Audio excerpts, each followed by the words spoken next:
Lao Tzu once said, care about what other people think, and you will always be their prisoner. We all want to be accepted by our friends, the people we work with, our family members. As a species, we've evolved to survive better in groups, where fitting in and having the trust and respect of our peers are the measures of success and safety. While we sometimes view the idea of wanting to be liked as negative, reality is the need to belong is in our DNA. But sometimes that need takes too much of our headspace, and what others think about us becomes more important than what we think about ourselves. We might analyze each look and word that comes our way for clues that we've been judged. Someone passing in the hall without saying hello might leave us confused, or worse, convinced that we don't deserve notice. We might try to please others, always putting everyone but ourselves first, leaving us open to being taken advantage of in our pursuit for more praise.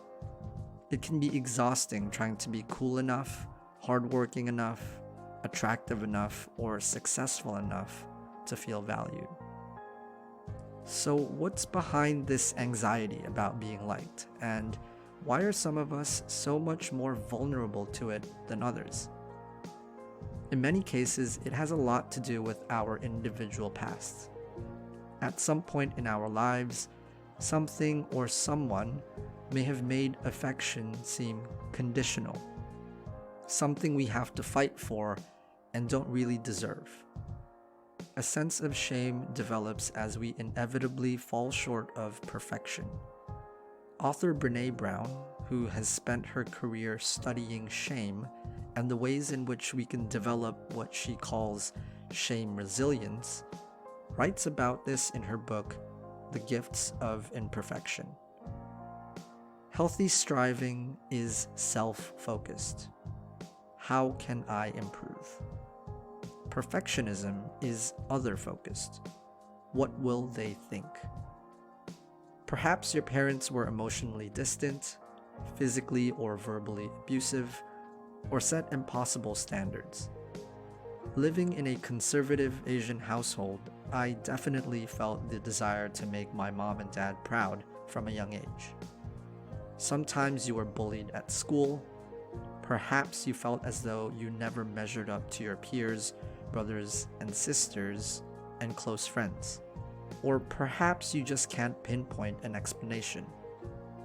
Maybe all you know is that you feel insecure and unworthy, and that leads you to count on others for reassurance that you matter and belong. Now, wanting to be liked isn't inherently a bad thing.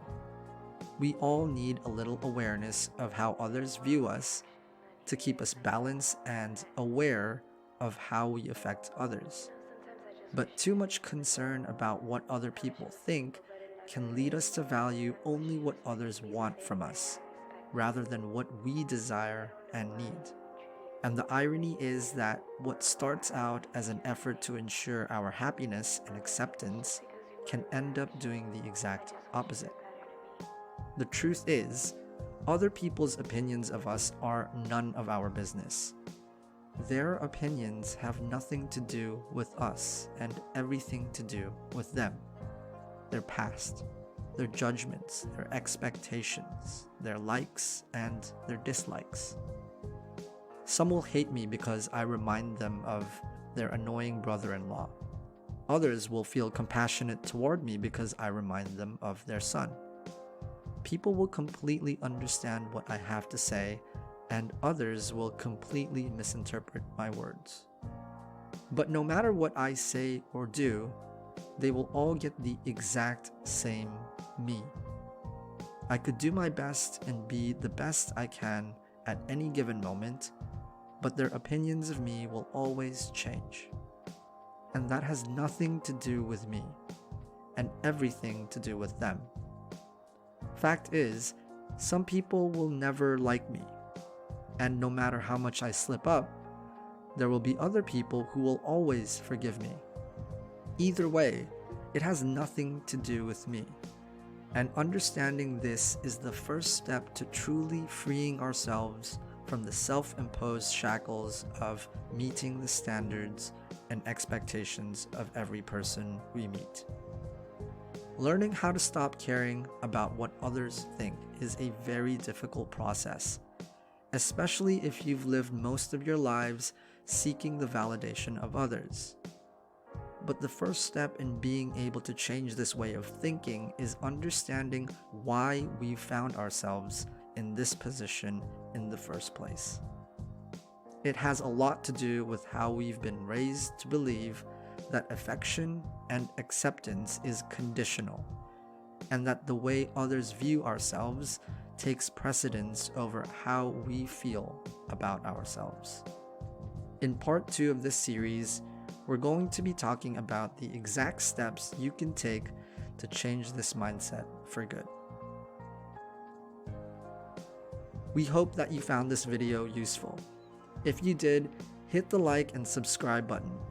We really appreciate your support.